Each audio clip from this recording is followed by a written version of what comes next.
मेरा तो भगवानों से विश्वास ही उठ गया है। मैंने कहाँ नहीं गया। मैं महादेव के मंदिर में गया, मैं काली माता के मंदिर में गया, मैं वैष्णो भगवान के मंदिर में गया, हर मंदिर में गया, लेकिन मेरी मन्नत पूरी नहीं हुई। आज के बाद मैं किसी भगवान को नहीं पूजूंगा। दरअसल जो ऐसा कहना था वो एक सुरेश जी का कहना था, और वो जो रह रहे थे वो कहाँ रह रहे थे, कलकत्ता जैसे शहर में रह रहे थे और पौड़ी के थे। उसके बाद उनको जो उनके घर के पौड़ी से परामर्श दिया मुंसारी साइड के, उन्होंने कहा भाणीज जो हमारे कुल देवता है तू एक बार उनकी पूजा भी करके देख ले, तूने सब जगह करके देख लिया। उन्होंने कहा जब इतने भगवानों को पूछ के मेरा कुछ नहीं हुआ, मैंने हर जगह, हर मंदिर, हर गुरुद्वारा, हर स्थान पर चले गया, तब मेरा भला नहीं हुआ। अब क्या कुल देवता को पूजने से मेरी रक्षा हो जाएगी? मैं नहीं मानता किसी भगवान को। तो दोस्तों ये जो कुछ भी घटना है एक सत्य घटना पर आधारित है। और हमेशा की तरह वीडियो में आगे बढ़ने से पहले मेरे चैनल का इंट्रो।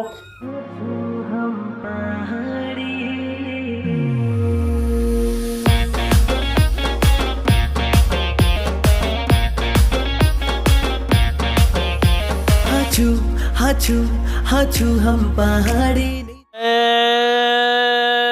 बीरकारा बजरंगी, हर हर हर हर हर हर हर हर हर महादेव। आप सभी के परिवार के ऊपर महादेव की कृपा और बजरंगबली का आशीर्वाद हमेशा बने रहने चाहिए।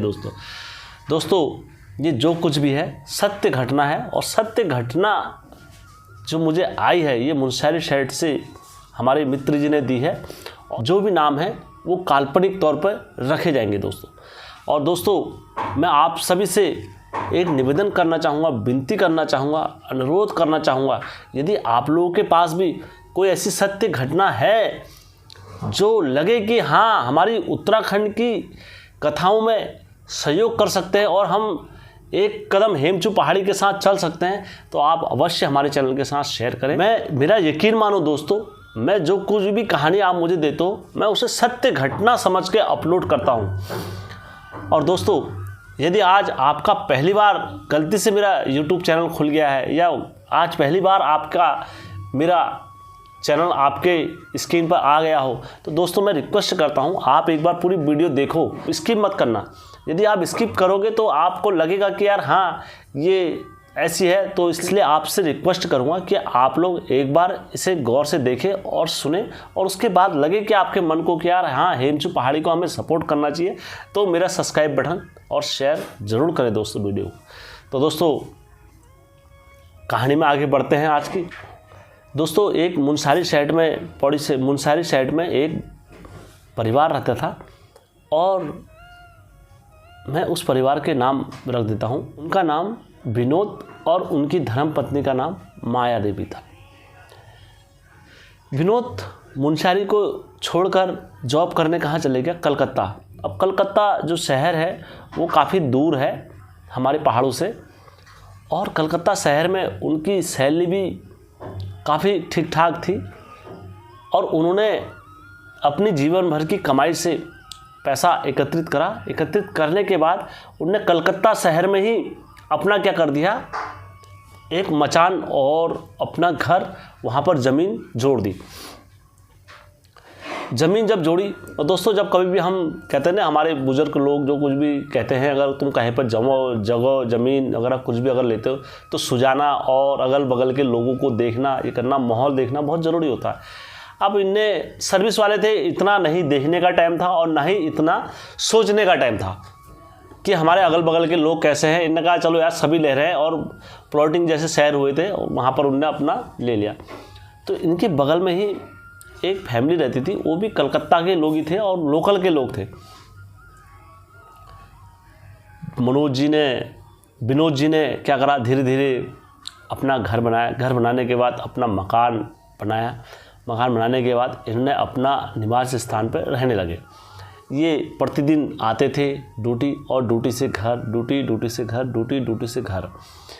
अब जो इनके अगल बगल जो पड़ोसी थे वो इनकी लाइफ स्टाइल देख के, क्योंकि इनकी सैलरी अच्छी थी और ये ज़्यादा मतलब भी नहीं रखते थे किसी से, और इनसे दोस्तों अक्सर ये होता है कि जहाँ पर हम चार पहाड़ी होते हैं तो हम दूसरे मनुष्य को हीन भावना से देखते हैं कि यार ये देसी है या ये है, इस टाइप से देखते हैं।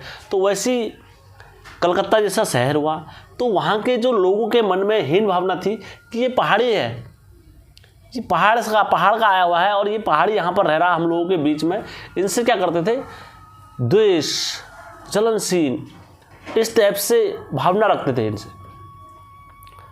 तो ऐसे करते करते जो लोग थे अड़ोसी पड़ोसी, तो उनमें से एक, इनके बगल में ही एक परिवार था, वो इनसे काफ़ी चलता था और इनसे लड़ाई के कोई ना कोई बहाने ढूंढा करते थे अक्सर। उनकी 2 पुत्रियां भी थी जिनका नाम मैं चिन्हित कर देता हूँ, अनीता और चंपा।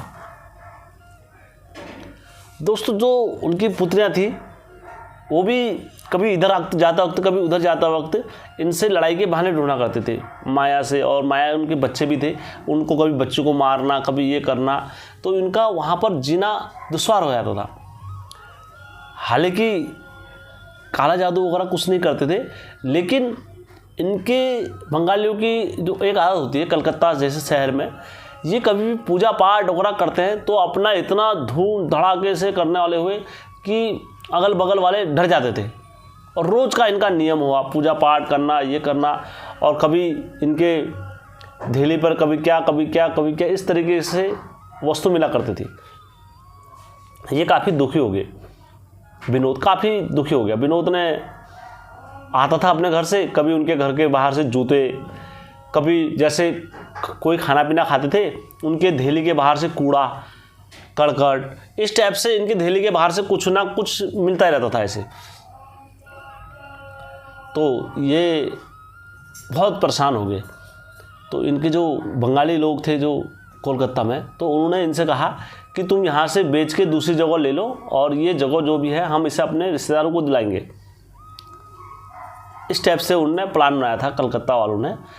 तो उनका विचार था कि यहाँ पर क्या होगा, हम ये अगर पहाड़ी लोग यहाँ से चले जाएंगे तो अपने ही रिलेशन वाले को यहाँ पर बुला के और उसको बसा देंगे, इनको पहाड़ी को यहाँ से भगाओ। तो विनोद ड्यूटी जाता था शाम को, कभी इनके घर में कूड़ा वगैरह, कभी कोई बिल्ली मरी हुई या बिल्ली का गू, इस टाइप से इनकी धेली पर और बाहर से इनकी पकड़ते करते परेशान होती थी। और ये हरकतें इनके यहाँ नित्य क्रम रोज का हुआ। विनोद की जो आस्था थी वो भगवान महादेव के ऊपर थी और माता कालिका के ऊपर अपार श्रद्धा थी। तो एक मंदिर में गए, वहाँ पर महादेव के मंदिर में गए, उन्होंने कहा प्रभु तुम मुझे उनसे छुटकारा दिला दोगे तो मैं तुम्हारी जीवन भर आराधना करूँगा और महादेव आप मेरे इष्ट हो, मेरी बात मानो, ये करो, इस टाइप से करते हैं। तो वो कोई नहीं सुनते हैं।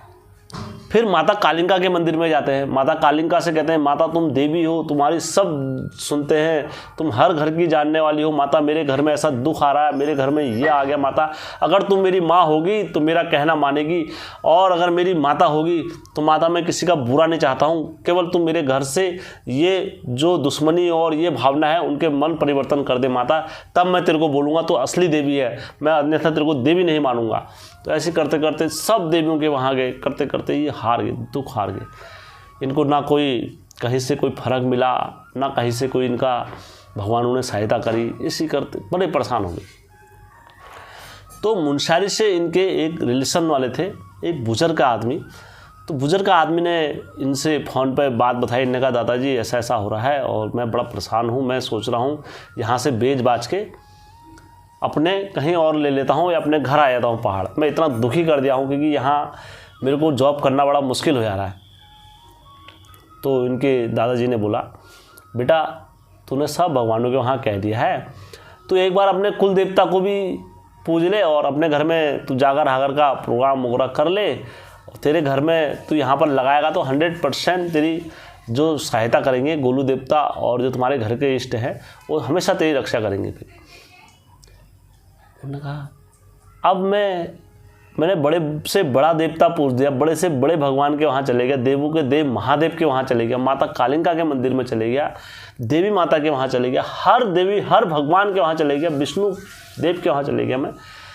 अब यहाँ नहीं सुना, अब ये मेरे कुल देवता कुछ अलग ही करेंगे, ये मेरे को आके कुछ अलग ही बताएंगे या कुछ अलग ही सिखाएंगे और नाचेंगे, नाचने के बाद ढोंग वगैरह ये करेंगे इस टाइप से। यहाँ पर मेरे को नहीं लगता कुछ शहर में मुझे ऐसा करने की ज़रूरत है। आप मुंह बंद रखिए दादाजी, ये काल्पनिक दुनिया में जीतो हो, ये ढोंगबाजी करते हैं, दारू पे के फलाना डिमकना, इतनी सारी बातें, जो बातें कहने वाली थी वो भी कही और जो बातें नहीं कहने वाली थी वो भी कही। लेकिन दादाजी ने कहा एक बार तू बेटा हम पर विश्वास करके देख ले, तेरे कुल लिस्ट जरूर रक्षा करेंगे। तू एक बार मरे मन से ही, तूने इतनी जगह खर्चा कर दिया, एक बार मरे मन से ही तू ये करके देख ले, तू जा, तेरे को फायदा नहीं होगा तब बोलना तू। तब इसने कहा यार दादाजी कह रहे हैं मरे मन से कर ले, चलो। उन्होंने कहा यार एक फॉर्मेलिटी के लिए ही ये कदम कर लेते हैं, उनकी बात भी रह जाएगी और अपना काम भी हो जाएगा। कल के टाइम पर ये नहीं होना चाहिए कि यार ऐसा हुआ करके। तो इन्होंने वहाँ से कलकत्ता से जितने अपने पहाड़ में रिश्तेदार थे सबको निमंत्रण भेजा। कुछ रिश्तेदार गए और कुछ लोगों ने, होता ही है कलकत्ता बहुत दूर होने के बाद उन्होंने कहा हमें टाइम नहीं है, हमें टाइम नहीं, हमें टाइम नहीं है।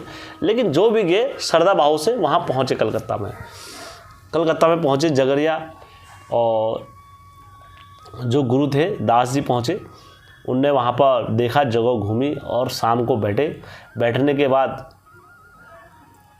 जागर का प्रबंध करा गया। जागर का प्रबंध करने के बाद हर हमेशा जैसे रहा रीति होती है, उसके बाद ये वहाँ गए, सब जने गए। तो जो जागर लगी रात को, जब रात्रि में जागर प्रारंभ हुई दोस्तों, अब ये उधर आस पड़ोसियों के लिए क्या हुआ, एक नई चीज़ हुई। ये क्या हो रहा है करके दरअसल हमारे पहाड़ वाले तो समझ जाते हैं, लेकिन अब जो बांग्लादेश वाले हैं, जो कलकत्ता वाले हैं, वो इस चीज़ को डिफरेंस तरीके से हुआ। तो उन लोगों के लिए क्या हुआ, ये बड़ा आश्चर्यजनक बात थी। तो उन्होंने जब देखा वहाँ पर अगल बगल वालों ने भी जागर लगना स्टार्ट हुई, अगल बगल वालों ने देखा क्या हो रहा, क्या नहीं हो रहा, क्या हो रहा, क्या नहीं हो रहा। एक आदमी दुलैची में बैठा हुआ था और इधर से और अगल बगल से सब जने जागर सुनने वाले थे। तब इनके घर में जागर लगी, जागर लगते लगते सब देवता नाचे। अब गोलजू देवता की जब बारी आई नाचने की, तो गोलू देवता नहीं नाचे वहाँ, तो नहीं नाचे। तो जगरिया ने कहा यार तुम गोलू देवता नहीं नाच रहे, तुम एक बार घर से जितने भी घर के लोग हैं इनके पाँव में जाओ, नतमस्तक हो, क्या पता गोलजू दया दृष्टि में आ जाए। दोस्तों ये जो बात चल रही है, जो ये जागर लग रही है, ये उत्तराखंड में नहीं लग रही है, ये कलकत्ता में लग रही है जागर। कोलकाता जागर लग रही है, कलकत्ता शहर में जागर लग रही है। उसके बाद जो माया देवी थी और जो उनके पति थे, वो तो फॉर्मेलिटी टाइम निभा रहे थे। ये तो गोलू देवता हर कण की जानते हैं। फॉर्मेलिटी के लिए जब निभा रहे थे तो माया अच्छी थी, माया गई चरणों में। माया ने कहा हे गोलू देवता, तुम तो सब जगह की जानते हो, अगर हमसे कहीं पर कुछ भूल चूक कुछ भी अगर हो रहा है तो तुम दया दृष्टि में आ जाओ, तुम हमारी बात मान लो गोलजू देवता। तुम दया दृष्टि में नहीं आओगे तो कैसे होगा। तो गोलजू देवता के कानों तक आवाज़ नहीं पहुंची। तो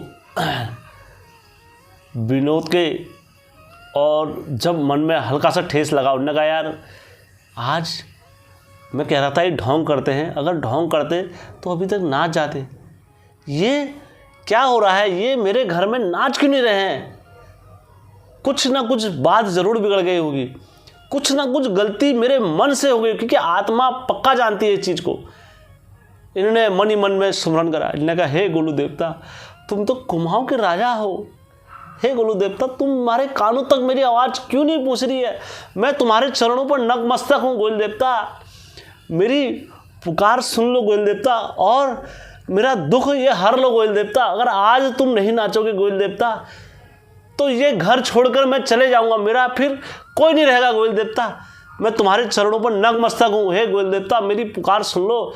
और आज अगर तुम सुन लोगे गोयल देवता तो मेरा दुख जरूर हर लोगे गोयल देवता। मुझे पता है तुम राजवंशी हो, तुम्हारे कानों तक मेरी आवाज़ जरूर पहुँचेगी गोयल देवता। हे गोयल देवता, मेरी पुकार सुन लो और मेरे घर पर अपने कदम रखो गोयल देवता, और इस घर को पवित्र कर दो गोयल देवता। मैं तब बोलूँगा तुम राजवंशी हो, तुम गोयल देवता हो, तुम उत्तराखंड के धरोहर के रखवाले हो गोयल देवता। तब मैं बोलूंगा तुम्हें। क्या कहा बीच में चपड़ खान की जहाज ला रहे जो मामू क्या कारी से माता मान जाल गोरी से मामू की जहाज ला रहे चपड़ खान में पर्दा चपड़ा खाना धागा बोली रे जा तेरी यादा धागा बोली रे जा चपड़ा खाना धागा बोली रे चपड़ा खाना धागा बोली रे चपड़ा खाना धागा बोली रे चपड़ा खाना धागा। जो इतनी बात जो गोयल देवता के कानों तक पहुंची दोस्तों, तेरा कानून है ये तेरा गदी मजरदा बोले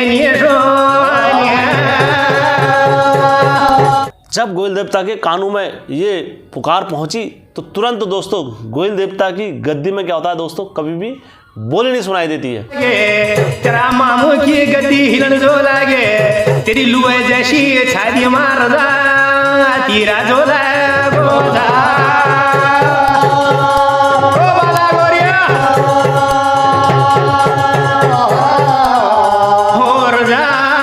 और जैसी गोयल देवता के कानों में ये पुकार पड़ी और तुरंत गोयल देवता ने अपना क्या पकड़ा दोस्तों, पगड़ी पहनी और तलवार पकड़ी और सूर्यवंशी घोड़ा पकड़ा दोस्तों, और कहाँ लग गए, उत्तराखंड से सीधा रास्ता, सीधा कलकत्ता रास्ता लग गए दोस्तों। पुतलिया पाग परी रेशमी सलवार परी दो धारी तलवार जो पकड़ी कमर में कतार जो धरिया लो अपनी घोड़ी कणी रजा तुम्हारा सजाना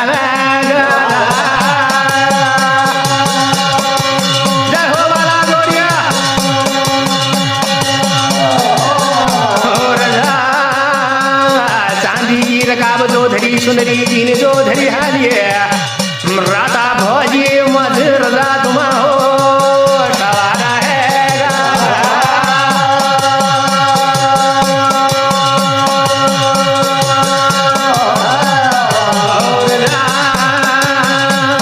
मैं जानू और जैसे ही पहुंचे यात्रा में और जय मामू की जय मामू की जय मामू की जय मामू की करके वहां पर नाचे दोस्तों। जब नाचे दोस्तों आगे से कपूर का दिया जल रहा था, कपूर का जब दिया जल रहा था दोस्तों वो कपूर को पकड़ा, ये वहां पर के जितने बंगाली लोग थे सब देख रहे थे, जलता हुआ कपूर को दोस्तों जेब में रखे और निकल गए दोस्तों।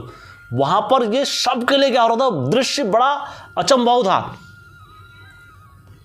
और जो देखा उनकी ओर को नज़र, जो उनके घर में कूड़ा कबाड़ जो फेंकते थे, जो उनकी ओर को देखा दोस्तों, देवता तो सबकी मन की जानता है और सबके दिल की जानता है। पकड़ी धोनी में से दोस्तों बबूत और ले बबूत का फुक्का मारा उधर को और मारी 3 दानियाँ मामू की उधर को, तो जिनकी घर से जो चंपा और अनीता थी दोस्तों, जो अधिकतर वहाँ कूड़ा वगैरह फेंकती थी, तो वो नाचते हुए आ गए वहाँ पर से और उन पर विकराल तरीके से काली माता आई।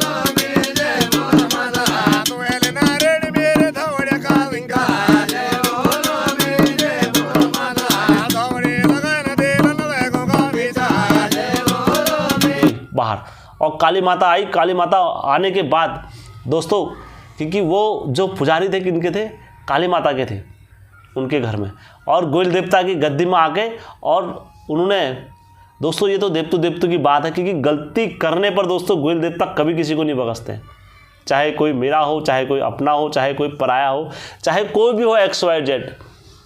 तो उन क्या थे, वो काली माता के भगत थे उनका परिवार में, तो वो वहाँ पर आके और गोयल देवता के सामने नतमस्तक हो गए। उन्होंने कहा, हे गोयल देवता तुम बख्श दो इनको, और तुम अगर ये बात चल रही है देवताओं में, उन्होंने हे गोयल देवता तुम अगर इनको बख्श दोगे तो क्या नाम कहते हैं, मैं इनको सुबह ही यहाँ से ले जाऊंगी, इनको यहाँ से छुड़वा दूंगी, इनका घर छुड़वा दूंगी, सिर्फ तुम इनके कुल को बख्श दो। क्योंकि दोस्तों गोयल देवता का अगर दोष लग जाता है तो फिर कोई बचाने वाला नहीं होता है दोस्तों, याद रखना। तब जाके गोयल देवता ने मारा फुक्का उधर को, लेकिन उधर के जितने लोग थे वो सब डर गए थे। मारा फुक्का उधर को, इधर को मारा फुक्का और जागर ख़त्म करी। और जो अगले दिन का जो सूरज था दोस्तों, जब ये बाहर को कदम रखा इन्होंने, तो देखा उनका जो घर था वो घर छोड़ के चले गए वहाँ से बंगाली लोग। सब इधर से वाले भी चले गए उधर से और उधर वाले भी चले गए। उस दिन के बाद दोस्तों जो वो बने गोयल देवता के परम भक्त बने और आज भी हैं दोस्तों वो, और गोयल देवता की हर एक साल में पूजा करते हैं और कोलकाता में ही उनकी एक धौंस लगाते हैं गोयल देवता के नाम की। धौंस लगाते हैं, धौंस लगाने के बाद अपने घर में जो भी पाठ पूजा वगैरह गोयल देवता के नाम से प्रसाद वितरण वगैरह करते हैं। कहते हैं मैंने देवता देखा तो गोयल देखा, और अपने घर का जो कुल इष्ट होता है, तो दोस्तों चाहे वो गोलजू हो, चाहे वो नरसिंह देवता हो, चाहे वो एड़ी देवता हो, चाहे कोई भी आपके कुल के देवता होते हैं, मैं ये कभी नहीं कहता हूँ कि अपने कुल के देवता को कभी किसी से कम हाँकना चाहिए। तो दोस्तों फिर उसके बाद उनने उनकी रक्षा करी। उनने कहा जो भी है हमारे कुल देवता हैं, आज के बाद चाहे हमें इतना मिले, चाहे हमें इतना मिले, चाहे हमें इतना मिले, चाहे हमें इतना मिले, लेकिन उसमें से हमारा जो भी हिस्सा है वो गोयल देवता को भी है। तो दोस्तों ये घटना मेरे पास सत्य घटना आई। इस कहानी में कुछ भी असत्य नहीं है, जो कुछ भी है सत्य घटना पर है दोस्तों यदि कहानी आप लोगों को अच्छी लगी होगी तो मेरे चैनल को लाइक, सब्सक्राइब, शेयर करना कतई मत भूलना दोस्तों। हेमचू पहाड़ी चैनल आपका अपना चैनल है दोस्तों। धन्यवाद।